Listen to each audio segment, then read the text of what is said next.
Bismillahirrahmanirrahim. Assalamualaikum warahmatullahi wabarakatuh. Perkenalkan, nama saya Putri Diani, NIM I1A219014, Prodi Pendidikan Bahasa Arab, Fakultas FKIP, Universitas Jambi.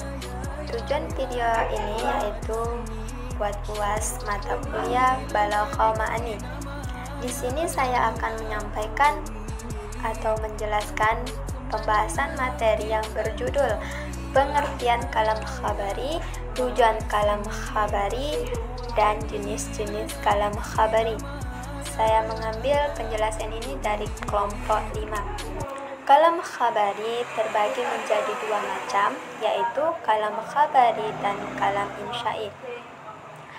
Kalam khabari atau jumlah khabariyah artinya kalimat berita.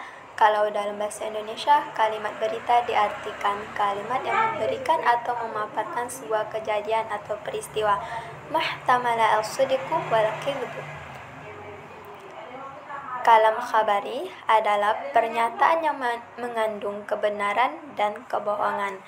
Kalam khabari adalah kalimat yang pembicaraannya dapat dikatakan sebagai orang yang benar atau dusta. Bila kalimat itu sesuai dengan kenyataan, maka pembicaraannya adalah benar. Dan bila kalimat itu tidak sesuai dengan kenyataan, maka pembicaraannya adalah dusta. Jadi, kalam khabari adalah suatu ungkapan yang mengandung kemungkinan benar atau bohong. Dilihat dari teksnya itu sendiri. Kalam khabari yaitu memiliki suatu tujuan. Yang pertama yaitu memberitahu mukhatab tentang suatu informasi. Tujuan ini dinamakan faedah al-khabar.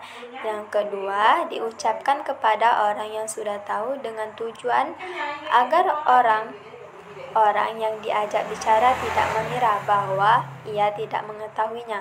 Selain tujuan utama dari kalam khabar dan tujuan-tujuan lainnya dari kalam khabar yaitu yang pertama istirham atau minta dikasihani, yang kedua izhar ad-dha'fi atau memperlihatkan kelemahan, yang ketiga izhar at-tahasur atau memperlihatkan penyesalan, yang keempat al-fakhr atau sombong, dan yang kelima dorongan kerja keras. Jenis-jenis dari kalam khabari yaitu jenis-jenisnya terbagi menjadi 3, yaitu ibtidai, talabi, dan inkari. Kalam ibtidai adalah suatu kalam khabari yang tidak menggunakan taukid.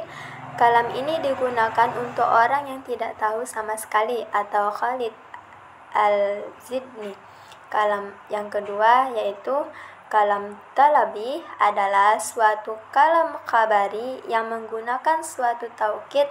Kalam ini digunakan untuk mukhatab mutaraddid atau mukhatab yang ragu. Dan yang ketiga yaitu kalam inkari yaitu suatu kalam khabari yang menggunakan lebih dari satu taukid.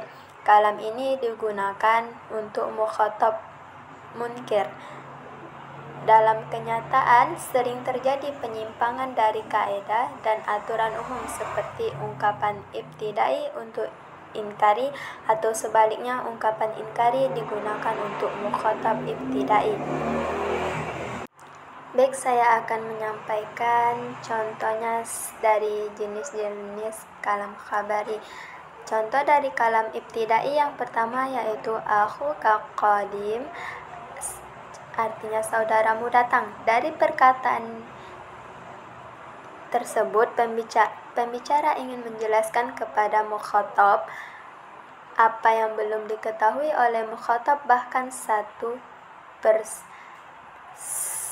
pun. Jadi, pembicara menyampaikan hukum itu tanpa menggunakan taukid.